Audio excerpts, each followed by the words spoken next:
Alright guys, thank you so much for stopping on my channel.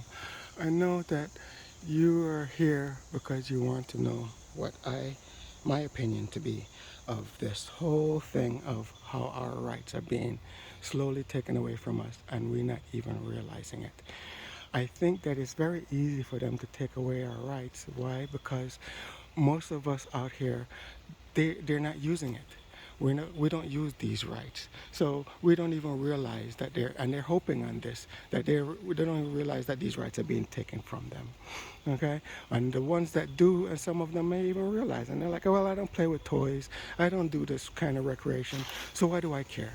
Why do I care if they regulate to the point that where make it illegal for even if I wanted to do that type of recreation or whatnot, I wouldn't be able to do it without the powers that be's permission. Okay, so I, I, I can only tell my story the way I can tell it, okay? And I'm gonna tell you stories, guys. So, and I'm gonna be emotional, so please bear with me, okay? All right? Okay, thanks. All right, now I remember growing up when I was little, I remember when I was 10 years old or so, my uncle took me fishing, right? And I remember him showing me how to tie the hook and to bait it with bread and to throw that hook out, catch a little minnow, a little bait fish, rehook it and throw it back out and catch a bigger fish. And usually it's a big mouth bass or a small mouth bass. Back then, actually fish was in the water, right? So, and I remember I couldn't wait every day after school, going fishing on the weekends, going fishing by myself as a little kid from pond to water, body to water, neighborhood to neighborhood. Every neighborhood had a body of water just like they do now. And back then, we were allowed to fish in them. I'm in my mid 40s now, okay? So it was a long time ago. And when I remember being beside people's back door, but all the screen doors open, screen doors closed, their doors are right there. And I don't remember, this is my point, I don't remember not one time did Mr. Karen or Mrs. Karen come out and ask me, hey young man, where do you live? Do you belong here? Blah, blah, blah, right? And one time, not one time did I ever remember powers that be, man in uniform with badge and gun, to come and roll up on me and say, hey, young man, do you live here? Do you belong here? Right? Not one time. Okay? So, growing up as an adult now, past 6 years, I've been driving around with my fishing pole and tackle box in my trunk. And for the 6 years, so the 6 years out of that 6 years, 4 years, at least 4 years, I purchased and renewed my fishing license. Do you know how many times I've actually stopped because I'm always driving past the lakes and stuff, seeing people recreational and enjoying their life? How many times have I actually stopped and thrown my hook into the water just to stop and just say, relax and enjoy life as well? One time, one time did I stop, and when there was nobody there, I'm sure it was even not even the season because when I stop, nobody's there. I go down there, there's no fish, there's nothing in the water, but I had my license and everything, and I haven't been neglecting myself to stop and take it in. So I remember walking down and going down and setting up, and I'm throwing it out, and I know I'm not catching nothing, but I just want to do the actions, and just relax. But I also remember looking up and staring at my car up on the road and waiting for the powers that be to come and pull up behind my car, and waiting for the powers that be to come down and ask me who, what, where, when, and why do you belong here? Do you even have permission to be here? And I remember packing up and leaving not long, minutes after I went and set up, because I went to relax and I found myself, I can't relax. I'm looking around all paranoid, waiting for someone to come out and ask me, why are you here? So I remember leaving, and even I remember driving away and looking in my mirror and waiting for someone to pull up behind me and pull me over to fully check everything to make sure that, I'm not being I'm, they're doing their job, right? Safety for the public, right? I'm not doing anything nefarious, right? That is the words they like to use. So I left. Why am I so nervous? Why am I so scared to do something that I thought I had the right to do and that I was compliant to do? But I still was scared that the powers that be was going to come and just ruin everything, right? So just pack up and leave. And out of the 4 years of purchasing a fishing license, only one time I stopped and attempted to use it, knowing there's no fish in there. I just wanted to, do the actions. But anyways, so down to the why I think our government likes to tell us one thing. It's easy for them to tell us one thing and do another. It was easy for them before to tell us, hey, you have the rights. You have the rights to the airspace above your private property. Right? Easy for them to, because not in a zillion years at that time did they think that we would be able to come outside and actually enjoy the right to come out and zoom around in your own airspace, right? So it was easy for them to tell us that, right? So now that they're all on board, military, law enforcement, everybody is on board when it comes to the powers that be, when it comes to our drones, and they're the only ones with the capability and the only ones that do have the means of turning their drones into lethal weapons. Their drones are the only ones that have gun mounted. They can mount weapons like guns and stuff. If my drone crashes into you, yes, you may get a cut or something with the propellers, but their drone don't even have to crash into you, and they can kill you right on the spot. You, your family, everyone around you. Easy peasy, and then fly back safely back home and land. For them, it's okay for them to have weapons like that. But it's now it's not okay for us to have toys like this, zooming around your own private property. Now, when I got this over 3 years ago, it was by itself. It was by itself. It didn't have anything. And where I live, I have to slowly purchase things so I purchased a battery. And then months later, I purchased a landing pad. Months later, I purchased the bag. Months later, I purchased all the little accessories, everything that you see, extra propellers. And the biggest item was that remote. That remote was wow. And to this day, I know I still got the best deal on that remote. But anyways, I only hooked it up 2 years ago when I got the remote in my basement. And flew it in the basement to make sure it works, and then landed it, putting it all away, keeping it safe, because I know one day, I will not be able to climb this ladder anymore.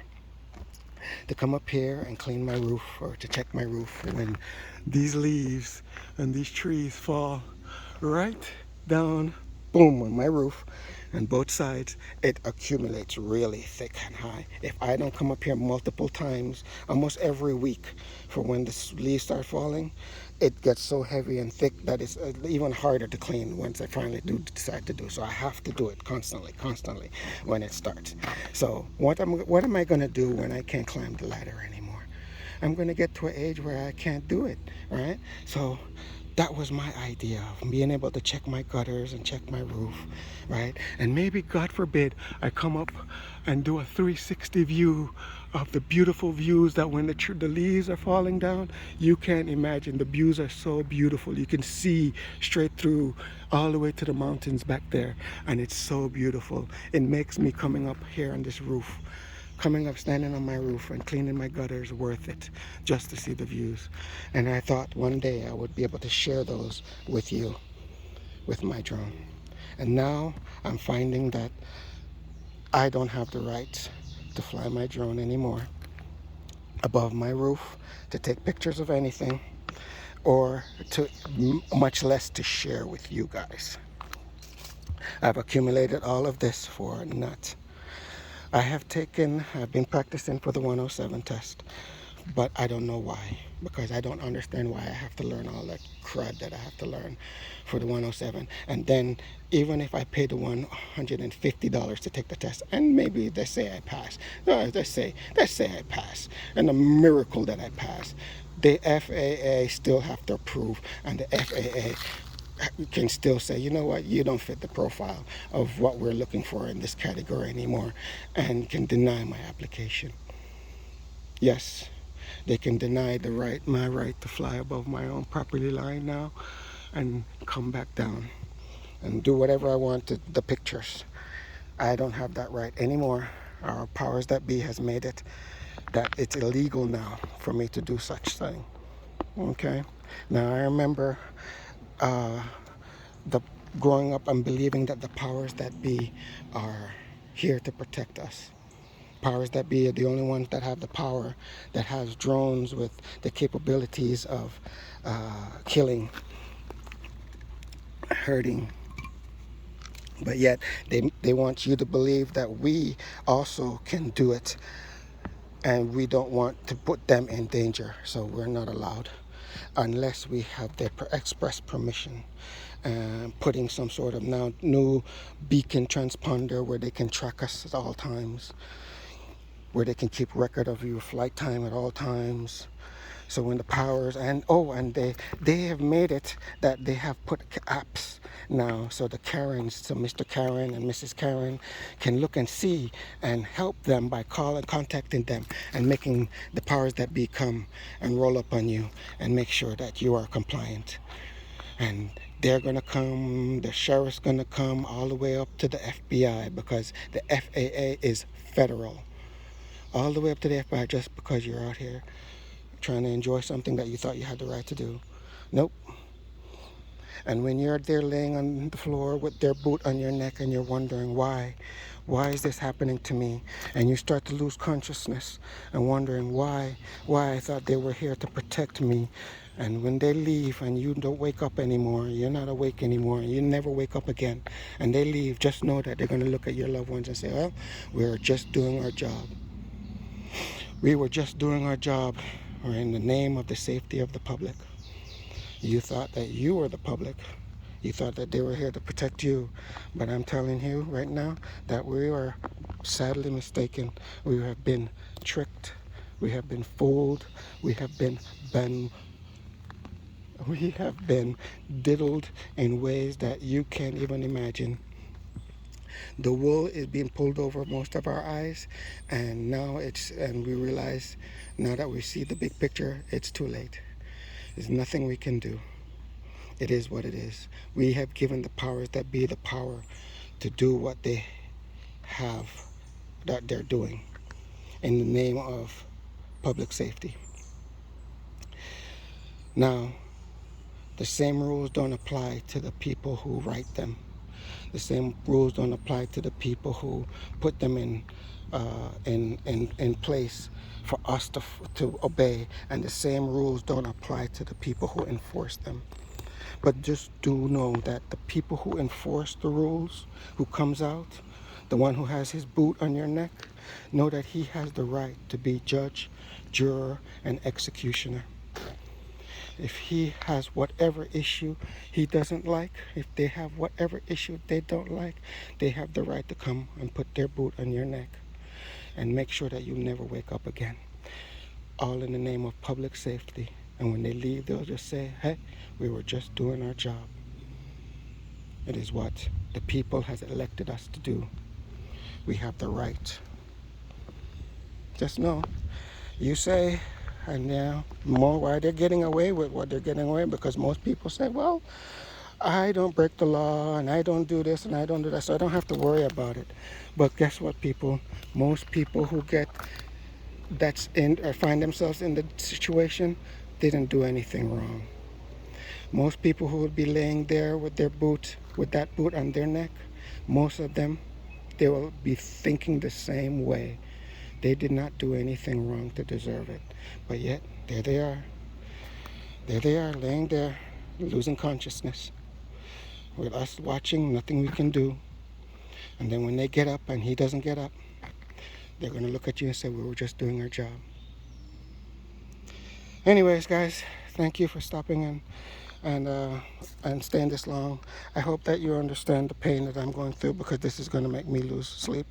I will never be able to not be able to fly my drone to inspect my gutters, check my roof, or even, God forbid, me take a picture of the beautiful scenery 360, not even just at the tree line, and land my drone legally without our powers that be permission. So I don't know. I think that it's wrong what they have done, but what can we do? Again, we are the ones that gave them the power to do so. So here we are. Thank you guys. Please consider giving me a thumbs up. Maybe subscribe to my channel to show that you feel my pain. All right. Thank you guys. And I just want to say real quick before I pack up, um, no plane, no plane is going to be landing in this area. Okay, where we are, where I am, no plane. If the plane is coming down low enough for me to be interfering with them, they're not landing, they're crashing. Okay, and we or me don't have nothing to do with that. So, you know, for them to say that it's for their safety while we can't, while we're not allowed to enjoy our airspace here anymore, it's a BS. Okay, so I just want to say that you can see, you know, there's no way, no way. This is my tree line. This is my rooftop. My roof right there. The tree is above it. If they're coming down to here, they're crashing. They're already crashing. I have nothing to do with that. I wouldn't have nothing to do with that. But yet I have no rights now anymore. So anyways, yeah, thanks guys.